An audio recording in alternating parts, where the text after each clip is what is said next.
who's the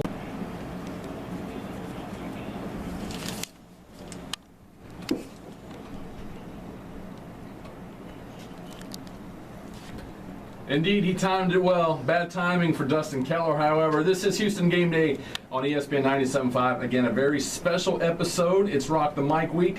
We're now joined by our second finalist in the 2013 Rock the Mic, Clifton Morris. Good morning. Good morning, sir. Thanks for having me. So what brought you to this place? What compelled you to go out for this contest this year? You know, like most of the contestants here, we all like sports radio. We all like sports, and you always sit on the couch with your boys, and you're like, I can do that. But there's a lot that goes into it. But I wanted to put my hand into it. My wife's always like, I don't want to hear about you can do something if you don't try. So I threw my hat in the ring, and hopefully, something comes out well for me. So we were just talking during the break Friday night. I guess during the first round.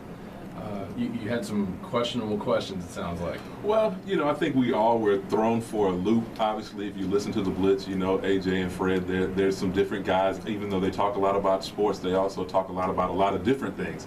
And the fact that I came out with my Big 12 question and I ended up with an In-N-Out burger question, that was a little bit odd, but, I thought I recovered well, so. And based on what I was listening, it sounded to me like they were making those questions up as they went. I don't think they had that all planned. But so you're a Blitzer then? Yeah, I do listen to the Blitz, obviously. They're on 4 to 7. I get off at 5, so I listen to them on the way home every day. So you weren't around when they were the noon to 2 show then? I listened to them between 12 and about 12:30 on my way out to get lunch daily. Transit Blitz are fantastic. Well, on the rejoin there, we heard DJ Swearinger taking out Dustin Keller's leg last night. And we were just, before we went to break, we were talking about kind of might be the new wave in contracts now. Yeah, last year's story was Joe Flacco, 1 year left on his deal. The Ravens made him an offer. He says, no thanks. I'm going to play this year out and see what happens. Goes out and wins the Super Bowl.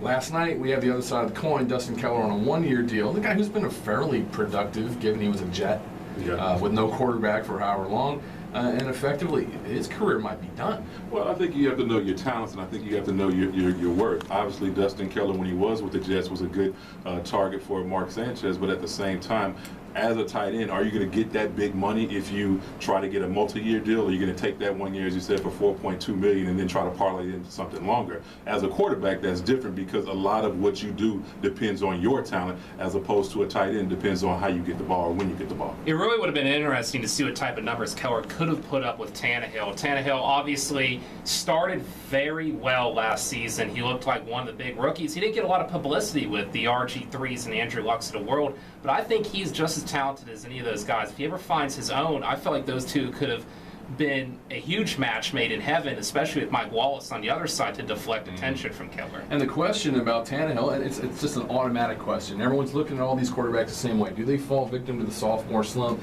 The Aggie looked on point last night. I must admit, he didn't look like he had fallen back at all. He looked like where he left off last year. He has a cannon. That throw he threw into Wallace, that thing was on point. It was beautiful. Can he do this through 16 games in a regular season after he takes a lot of hits? And he will take some hits with Miami. They don't have the best front line in the NFL. So can he stand strong? He's a big guy.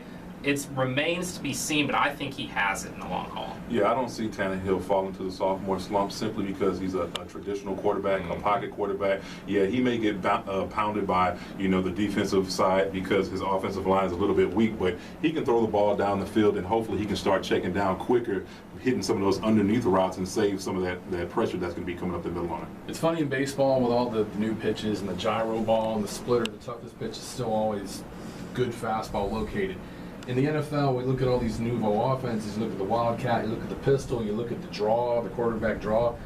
Maybe the toughest thing to defend is still that good old-fashioned pro-style offense. Exactly. I mean, if you can stand in the pocket, you have a decent line, you have a running back that offsets that rush, then yeah, that's going to help you. People like RG3, you're looking at Russell Wilson, you're looking at Colin Kaepernick. Yeah, they all look good last year, but the NFL is a copycat league. They will figure out how to do that. And basically what they're going to do is once they do that option, get out into the flat, they're going to get hit hard and hit really hard, and then they're going to stop wanting to do that, and that's going to stop all of that. And what a lot of people don't think about is the regular style offense has a lot of deception in it. You don't have to run with the quarterback to deceive defenses. You can run a play action. You can screen it to the running back on 3rd and 11. Everyone's fooled. You can go deep on a 4th and 2 that we saw yesterday. There's a lot of things you can do in the traditional offense. You do not have to overthink it. I think sometimes the NFL runs into a problem where coaches overthink the situation much too often. Now, the stat that jumped off the page at me looking at the recap this morning, the Finns only getting 31 yards of offense in the second half. I mean, it is what it is. Second week, preseason, 9th and 10th stringers, water boys out there on the field. But when you look at the Texans' defense, and granted, we haven't seen them as a unit yet. You haven't even seen Ed Reed on the field. You haven't seen Watt and Cushing together. You did see Ninja get a nice sack last night in the first quarter. Do you guys think we're looking at the Texans' defense returning to what they were kind of pre-Thanksgiving last year, or are they closer to what we saw the last 5 weeks? On paper, they should be one of the best defenses every single game. There's no reason the Texans can't hold 90% of the teams in this league under 17 to 20 points per game. They are that good. There's so many weapons on that defense. But there's always going to be injuries. When Cushing left last season, we've seen a huge decrease in the entire Texans defense. They weren't able to get through the line. They weren't able to blitz the same that they were through the season, and it felt like everything was just a domino effect from there. So I think the key for the Texans is when an injury happens, because it will. It is the National Football League. Can they stay strong and overcome it? And I think that's the key to the Texans defense, because as you said, after Thanksgiving, their secondary is still weak no matter what anybody thinks. I'm a true blue Houston Texan fan, but if you're not getting the pressure up front from Smith and from J.J. Watt, you're not getting the pressure from the linebackers, they're still susceptible to the deep ball. And last night we seen that with Wallace going over the top last night. So, I mean, I think their secondary is still weak. I think that Ed Reed will help. Obviously, they've improved, but I still think that's their Achilles heel. And again, we'll see next Sunday how they stack up against a quarterback like Drew Brees, who, if you've seen anything of what he's done the first 2 games, he looks to already be in mid-season form. Definitely. I mean, he threw for over 200 yards on Friday night when they played, so he's ready to go. And you look up and down the schedule, they're facing a tough class of quarterback. They're looking at Phillip Rivers week 1 in San Diego, where the Texans have never really played well. You got Flacco, Russell Wilson, Kaepernick, the Chiefs, and their quarterback of the year. They're like their 18th quarterback in 18 years or whatever. They're going to get Luck twice. They're going to get Tom Brady. They're going to get Peyton Manning. I mean, this is no easy skating this year. I think it's good. I think you need a hard schedule before you go to postseason, knock on wood. You need to be tested. And I think that last season, I'm not going to say the Texans had an easy schedule. There's no such thing as an easy schedule in the National Football League. But there were some sleepers in there. There were some games they probably should have lost, where we're looking back to the Lions, to the Jaguars, where they just squeaked by on teams they should have easily beat. So I think even if it means they lose a game or 2 extra this season because they're facing this quality of quarterbacks, it'll make them that much tougher in the postseason if they get there. Yeah, and I think that it'll help out the whole coaching staff with the Houston Texans, because, as you said, I mean, looking the second half of the season, they were not good. If you could throw the ball, you've seen Tom Brady throwing it up the seams.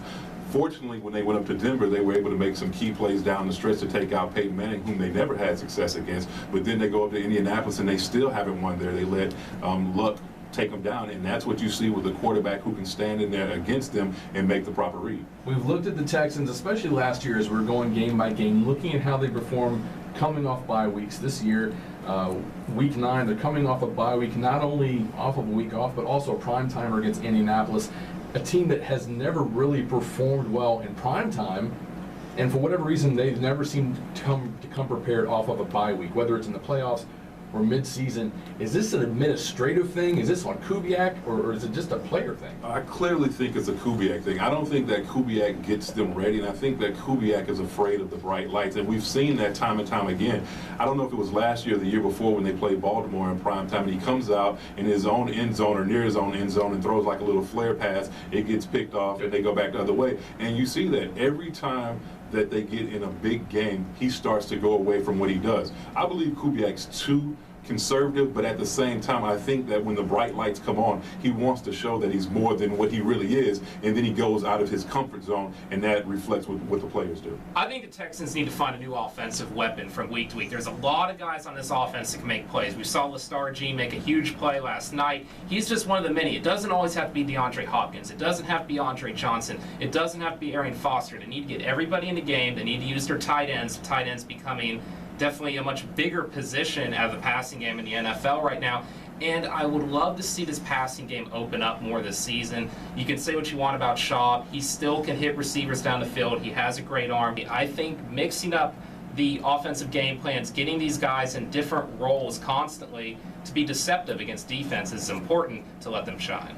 Well, I like the mixed match idea, but when you listed the people that make plays, Andre Johnson, Arian Foster, Owen Daniels, now with Star Gene, now Hopkins, you have 5 players on the offensive side that can make plays. The problem with the Texans is if Andre Johnson is going, we just keep feeding them, keep feeding them, keep feeding them. The same thing with Foster when you can just spread that across in any given game, and now they don't know who to cover, and now you open up more possibilities for the ball. Exactly. When you don't feed the same guy over and over again, you open him up for the big 60-yard gain right at the correct time. Very good. Clifton Morris, your Houston Game Day audition is up. How'd it go? Hey, I had a good time. I really appreciate it. Had a lot of fun. Hopefully I can come back and join you again. I hope so. Good luck to you again. The 30th of this month at Two Belows on that Friday will be the final. And Yes, obviously, sir. we'll see you there competing. Michael, who's next?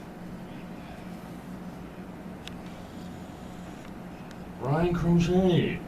I'm Mike Leibishock. That's Andy Pandillo. This has been Clifton Morris. Thanks again for joining us Thanks this for morning. having me. On the other side, we have Mr. Crochet. This is Houston Game Day on ESPN 97.5. Appreciate you. Have